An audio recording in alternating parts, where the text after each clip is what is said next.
మనతో పాటు కామారెడ్డి ఎమ్మెల్యే వెంకటరమణారెడ్డి గారు ఉన్నారు. ఏంటి సార్ హైడ్రా మీద మీ అభిప్రాయాలేంటి? అన్న ఏం లేదు.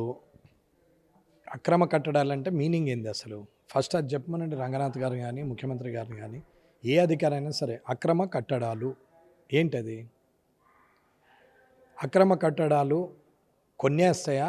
అన్నీ వస్తాయి. అక్రమ కట్టడం అంటే ప్రతి డీవియేషన్ కూడా అక్రమ కట్టడం అంటారు నాకు తెలిసి.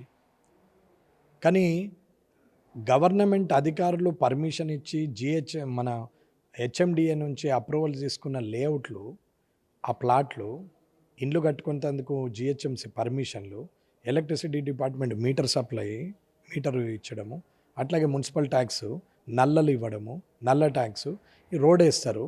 అన్నీ చేసిన తర్వాత ఇవాళ అక్రమ కట్టడము తలాపులు ఉన్నది అని అంటే మరి ఆనాడు ఏం చేసిండు అధికారి? తలాపు అని తెలియదా? చెరువు అని తెలియదా? శిఖం అని తెలియదా? బఫర్ జోన్ అని తెలియదా? కట్టుకాలువ కింద ఉన్నదని తెలియదా? ఇవన్నీ తెలియకుండా ఇచ్చిరా? ఏం చేసిరా అన్నాడు? నరికిరా, కళ్ళు మూసుకున్నారు వీళ్ళంతా. అంటే ఆ సంతకం పెట్టిన అధికారి ఇంకా మంచిగానే ఉంటాడు, ఇండ్లలో ఉంటాడు, భార్య పిల్లలతో ఉంటాడు. 20 సంవత్సరాలుగా ఉద్యోగాలు చేసుకుంటూ అక్కడిక్కడ పనిచేసి రూపాయి కూడబట్టుకొని తింటే ఖర్చు అవుతుందని చెప్పి ఏదో మామూలుగా ఖర్చు పెట్టుకొని 20 ఏళ్ళు ఆగి ఒక ప్లాట్ కొని ఇల్లు కట్టి కళ నెరవేర్చుకుంటే 10 ఏళ్ళు అయినాక వచ్చి మళ్ళీ గులబడతావా? ఏడాది అయినాక వచ్చి గులబడతావా?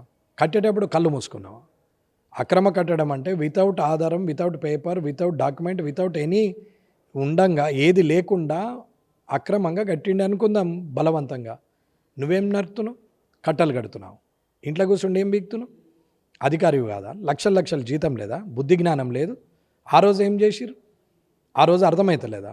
ఏసీ రూమ్లలో వండుకుంటా, పైసలు తీసుకుంటా, తమాషాలు చేసి ఇవాళ అన్నిటికీ కాయిదాలు ఇచ్చేసి అన్నీ తయారైనాయి. ఇవాళ ఎవరిది తప్పు అంటే హెచ్ఎండి అధికారులు తప్పు కదా?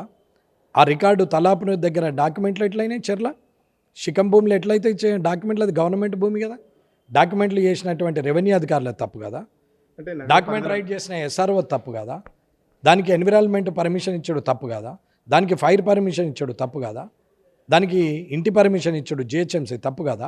వీళ్ళందరూ పోగా కష్టపడి కొన్నటువంటి ఒక సామాన్య ప్రజానికంది ఏ రాత్రి వచ్చి మిషన్ పెడతారని భయపడాలా? బ్యాంక్ లోన్ ఎట్లా ఇచ్చింది మరి? దాని మీద లీగల్ ఒపీనియన్ ఇచ్చిన అడ్వకేట్ చదువుకోలే, బ్యాంక్ లోన్ ఇచ్చినటువంటి అధికారులు చదువుకోలే, మేనేజర్లకు ఆపూర్తి తెలియలే. ప్రతి ఒక్కడు పేపర్ ఉందనే కదా ఇచ్చింది. ఆ పేపర్ తయారు చేసినోడు ఎవడు అసలు? వాళ్ళని శిక్షించాల్సింది పోయి గులబడతావు. ఇవాళ ఇవాళ చేస్తావు, గుట్టలు పోతే పట్టించుకో.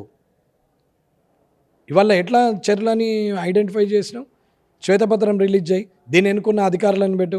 ఇవాళ ప్రభుత్వం మొత్తం చెరువులను ఆక్రమించింది, మొత్తం అక్రమ కట్టడాలు కట్టింది, మా ప్రభుత్వం వచ్చిన తర్వాత దాన్ని మొత్తం కూలగొడతాం చేస్తామని చెప్పేసి ఇప్పుడు రేవంత్ రెడ్డి చెప్తున్నాడు. దానికి సంబంధించి హైడ్రా ఆపరేషన్స్ కూడా జరుగుతున్నాయని చెప్పేసి ఒక పక్కన ప్రభుత్వం చెప్తుంది. అంటే ప్రభుత్వము వచ్చేదాకా రేవంత్ రెడ్డి కళ్ళు మూసుకున్నాడా? రాజకీయంలో ఉన్నావు కదా 2002 నుంచి.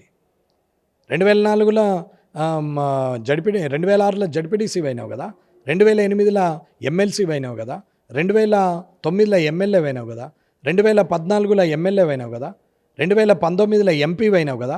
ఏం నరికిండు? ప్రజానాయకునివి కదా, ప్రజల పక్షాన పోరాటోనివి కదా, ఇవాళ ముఖ్యమంత్రి స్థాయికి ఎదిగినావు కదా. ఆనాడు ఆపరాలే? అధికారమే ఉండాలనా దానికి? ఆపనీకి ప్రభుత్వమే ఉండాలనా? సామాన్య పౌరునిగా బాధ్యత కాదా అనేది ఆపనీకి? ఆనాడు గత ప్రభుత్వము చేసింది అని అంటే శ్వేతపత్రం రిలీజ్ చేయి.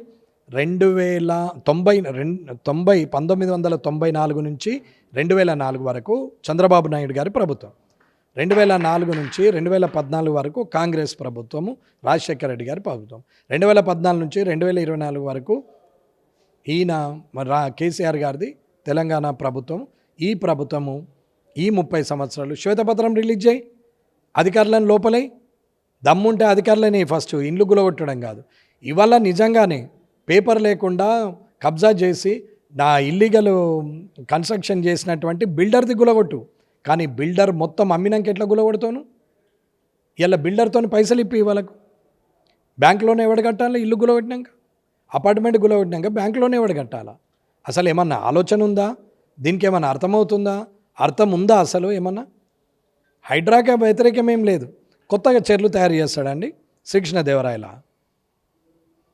ఎక్కడ తయారు చేస్తాడు? ఆల్రెడీ లెవెల్ చేశారు, గుట్టలు పోయినాయి, ఎత్తు ప్రాంతాల నుంచి వరదలు వస్తే లోతట్టు ప్రాంతాలలో నీళ్లు నిలబడాలా, దాన్ని చెరువుగా ఉంటారు. ఆ చెరువు కింది భాగంలో మళ్ళీ పార్కం ఉంటుంది. ఇది ఒక సిస్టమ్, అది గొలుసు కట్టు అంటారు దాన్ని.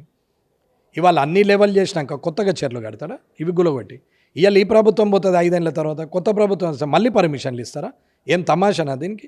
క్యాన్సర్ యాడుందో దానికి కీమో ఇవ్వాలి కానీ ఎన్నో ఇస్తే ఏంటో ఇట్లా? అధికారులను ముందు సస్పెండ్ చేయు, అధికారులను లోపలేయు, రికవరీ చేయు, ప్రజలకు ఇప్పియు, అప్పుడు నువ్వు పెద్ద గొప్ప ముఖ్యమంత్రివి. కూల్చేతల వల్ల సంబంధించి ఏం జరగదు అంటున్నారా మీరు? మీ ఉద్దేశం ఏంటి అసలు? ఈ కూల్చివేతలు ఆపమంటున్నారా? ఈ కూల్చివేతల వల్ల ఒరిగేది ఏం లేదంటున్నారు ఓవరాల్గా? కూల్చివేతలను ఒరిగేదేం లేదు. మీరు అడిగే ప్రశ్ననే అసలు దానికి ప్రజల పక్షాన లేనట్టు కొడుతుంది. అంటే మీరు బాధపడతారు. ఎట్లా మాట్లాడతారు అట్లా? ఏది అడుగుతున్నా నేను? కూల్చివేతలకు ఎందుకు కూల్చివేసారని అడిగిన. అక్రమ కట్టడాలను కూల్చివేశారు. అక్రమ కట్టడాలకు పర్మిషన్ ఇచ్చిన అధికారులను ఏం చేస్తామని అడుగుతున్నా. అది చెయ్యి కదా. కూల్చేయొద్దు అంటే కూల్చమని అంటే మన పెద్ద గొప్ప విషయమా కూల్చడం? కన్స్ట్రక్షన్ కష్టం కానీ డిస్ట్రక్షన్ ఎంతసేపు అండి? నేను మిమ్మల్ని ఒక మాట అనడం ఎంతసేపు అండి? మీ నుంచి గౌరవం తీసుకోవడం జీవితకాలం పడుతుంది. అది కాదు కదా, ప్రజల పక్షాన నిలబడి ఆలోచించేయాలి కదా. అధికారులు మంచిగానే, రాజకీయ నాయకులు మంచిగానే, ఇవాళ ప్రజలైనా మోసపోయేది. తప్పు కాదా అది? అధికారిని శిక్షించు. ఎక్కడ రోగం ఉందో అక్కడ మందై, ఎక్కడ సరుకు పెడితే సెట్ అవుతుందో అక్కడ పెట్టు.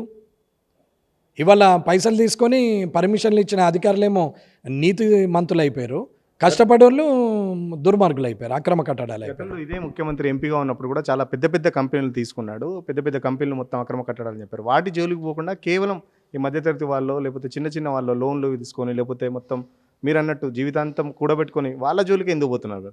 పెద్దవాళ్ళ జోలికి ఎందుకు పోవట్లేదు? జీవితాంతం కూడబెట్టుకొని కట్టినటువంటి 75-80%, 90% జనం ఎవరైతే ఉంటారో తన జీవితాన్ని తను గడుపుకుంటూ ఎందులో ఏళ్ళు పెట్టకుండా తన కుటుంబం కోసమే పనిచేస్తున్నటువంటి ఒక 70-80% మంది జనం ఉంటారు. వీళ్ళ నుంచి ఏ రాజకీయ నాయకునికి ఏం లాభం ఉంటుందండి? ఏం లాభం ఉంటుంది? ఇంకొక 20% ఉంటారు బిల్డర్లు, రియాల్టర్లు, బ్యూరోక్రాట్లు, సెలబ్రిటీలు, బిజినెస్ పీపుల్, వీళ్ళందరూ ఉంటారు. వాళ్ళ నుంచి కోటాను కోట్లు వస్తాయి. వాళ్ళ ఎందుకు గులగొడతారండి?